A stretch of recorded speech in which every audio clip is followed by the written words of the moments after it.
माँ Saraswati coaching centre में आपका स्वागत है। चलिए हम लोग चलते हैं। एक्सरसाइज जो है 3A आपका क्लास 10th का है। क्वेश्चन नंबर 5 है हाइट एंड डिस्टेंस का। याद रखिएगा, फिर वही बात हम लोग दोहरा रहे हैं कि अगर आपको वीडियो अच्छा लगेगा तो आप जो है वीडियो को लाइक और सब्सक्राइब जरूर कीजिएगा। यही बात दिमाग में रखिएगा कि हाइट एंड डिस्टेंस आपको जबान पर सिखा देंगे। ये हमारा वादा है कि आपको पूरा जीरो से हीरो बना देंगे। आप एक बार देखना मत भूलिए। देखिए क्वेश्चन क्या है, 5 नंबर क्वेश्चन कि AB एक ऊर्ध्वाधर दीवार है जिसका B भाग भूमि के संपर्क में है। AC सीढ़ी है। AC सीढ़ी जमीन से C बिंदु पर टिकी हुई है। यदि एंगल ACB, एंगल इसको बढ़िया से लिखेंगे, angle ACB equal to 60 degree, BC का वैल्यू 3 मीटर है तो सीढ़ी की लंबाई ज्ञात करें। अब हम क्वेश्चन जो है पढ़े, लड़का बोला कि सर जी आम और इमली कुछ समझ में ना आया। ये बात सही बात है कि आपको कुछ समझ में ना आया, लेकिन अब जैसे क्वेश्चन कहेगा वैसे फिगर बनाएंगे। 100% दिमाग में आपको घुसा देंगे, ये मेरा वादा है। आप देखिए अब क्वेश्चन पर ताकिएगा। क्वेश्चन क्या बोला कि AB एक ऊर्ध्वाधर दीवार है। AB एक दीवार है तो हम लंबे सीन AB खींच लेंगे। AB खींच लीजिए, नाम अभी नहीं देखो ना। AB एक ऊर्ध्वाधर दीवार है जिसका B भाग भूमि के संपर्क में है। अब हमारे लड़का बोले कि सर जी A यहाँ लिखाई कि B ऊपर लिखाई। मैटर पकड़ेगा, मैटर पकड़िए क्वेश्चन का। लड़का बोलता कि sir ji height and distance बड़ा हार्ड क्वेश्चन है। हार्ड क्वेश्चन नहीं है, आपका हाइट एंड डिस्टेंस चुटकी में मसल दीजिएगा। क्या मसल दीजिएगा? चुटकी में मसल दीजिएगा। आप देखिए क्वेश्चन बोला लड़का कथी रे, दोसर मास्टर लगने जाएगा तो तुमको A और B लिखने का लूर ना आएगा, अपना लोग तो सट आएगा। AB एक दीवार, अपन लड़का भी AB नहीं लिखेगा कहीं। अपन लड़का बोला कि पूरा पढ़ेगा कि जिसका B भाग भूमि के संपर्क में है। ओ एक मतलब B यहाँ लिखत है, ओ A ऊपर लिखाएगा, भी लिखेंगे नहीं। AC सीढ़ी है।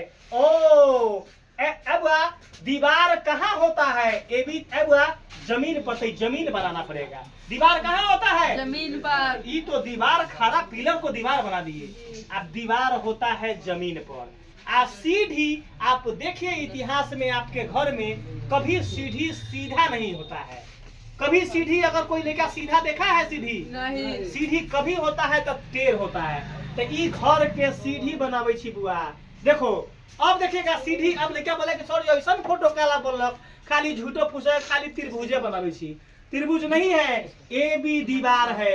अब लड़का बोलेगा कि सर जी आप नामकरण कैसे सीख लिए कि A कहाँ लिखाएगा, B कहाँ लिखाएगा और C कहाँ लिखाएगा?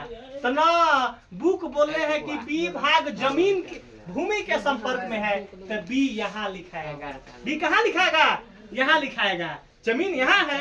अब वह AC सीढ़ी है, एक मतलब सीढ़ी टेढ़ हो तो A जब ऊपर है तो C ऑटोमेटिक नीचे लिखाएगा। C कहाँ लिखाएगा? ऑटोमेटिक नीचे। अब देखेगा, अब आगे देखना, AC सीढ़ी जमीन से C बिंदु पर टिकी हुई है। सही बात है, C बिंदु पर टिकी हुई है। यदि एंगल ACB 60 डिग्री है। अब वह एंगल ACB बीच वाला को थीटा बोलते हैं। बीच वाला को क्या बोलते हैं? एक मतलब हमारा 60 डिग्री कहाँ लिखाएगा? C पर। C पर लिखाएगा 60 डिग्री। C कहाँ लिखाएगा? 60 डिग्री। C ये पर। पूरा पर बीच वाला थीटा होता है तो 90 sin 60 डिग्री यहाँ लिख देंगे। खूब बढ़िया समझ में आता होगा, ये आपको जरूर हमको उम्मीद है। अब लड़का बोले कथी कि सर जी BC 3 मीटर देले बा तो BC 3 मीटर यहाँ लिख लिए। BC 3 मीटर यहाँ लिख लिए। अब देखना तो सीढ़ी की लंबाई निकाले, तो सीढ़ी की लंबाई तो अपन लड़का नोट में लिखेगा ऐसे NOTE नोट। लंबाई को अपन लड़का ट्रिक में लिखेगा, लंबाई को कर्ण बोलते हैं। लंबाई को क्या बोलते हैं? कर्ण कहते हैं। केवल हाइट एंड डिस्टेंस में लंबाई को क्या बोलते हैं? कर्ण बोलते हैं। लंबाई को क्या बोलते हैं? कर्ण बोलते हैं। अब देखिएगा, अब आपके पास दिमाग में लगाना है लंबाई को कर्ण। अब आप देखिएगा कि सबसे पास BC 3 मीटर। अब वह सीढ़ी की लंबाई निकालना है, सीढ़ी की लंबाई। क्या बोला कि सर ये दोनों में से कौन पार्ट निकालना है?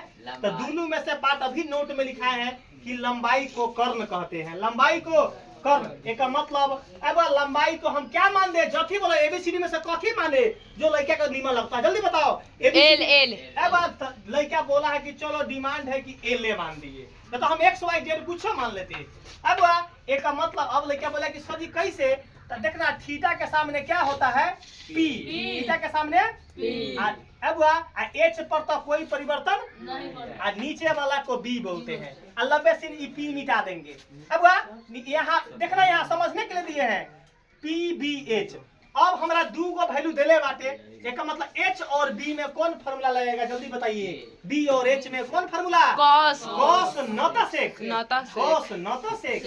तो हम लड़का के बोला ही डिमांड की ना सर जी कॉस थीटा लिखने में हमारा बड़ा सुंदर लागल है, तो कॉस आ थीटा के जगह पर क्या लिखेंगे? सी लिखेंगे। अब देखना कॉस थीटा का फॉर्मूला क्या होता है? तो बी बटा एच। कॉस थीटा का फॉर्मूला क्या होता है? तो बी बटा एच। अब बी का नाम क्या है? अब बी बीसी को बी बोलते हैं, बीसी को। अब एच कौन है? तो एसी। यहाँ तक में किसी को डाउट है, बंदा मुंह खोलकर पूछेगा, उसको 50 बार बता देंगे। अब अगला स्टेप कॉस जसके तस कॉस सी का थीटा का वैल्यू कितना बा? तो 90 sin 60 लिख देंगे। अब बीसी का वैल्यू कितना है? तो 3। एसी निकालना है तो लड़का से एल लिखवा देना था, तो हम एसी रह देते। क्या रह देते? एसी है। अब चलेंगे अगला स्टेप कॉस 60 का वैल्यू कितना होता है? अरे बा लड़का से बोला 1/2 लिख दिए। लड़का का बात कैसे काटेंगे? उसको तो कुछ इज्जत है, 10th में चल गया तो उसका भी तो कुछ प्रतिष्ठा है। अब देखना अब 3 जस के तस एल जस के तस। अब लड़का बोला कि सर जी अब कैसे निकली? तो करो कैंचिया गुना। क्या करेंगे? कैंचिया गुना। तो कैंचिया गुना में लड़का बोला कि सर जी इन्ने बायां साइड कौन गुना करके लिखूं और दाहिना साइड कौन पार्ट लिखूं? तो हमारा कहना बा कि बायां साइड लिखते हैं, एबीसीडी से जेड तक का जो वेरिएबल वैल्यू होगा उसको बायां साइड लिख लेना, ताकि उसी का वैल्यू फाइंड करना रहता है।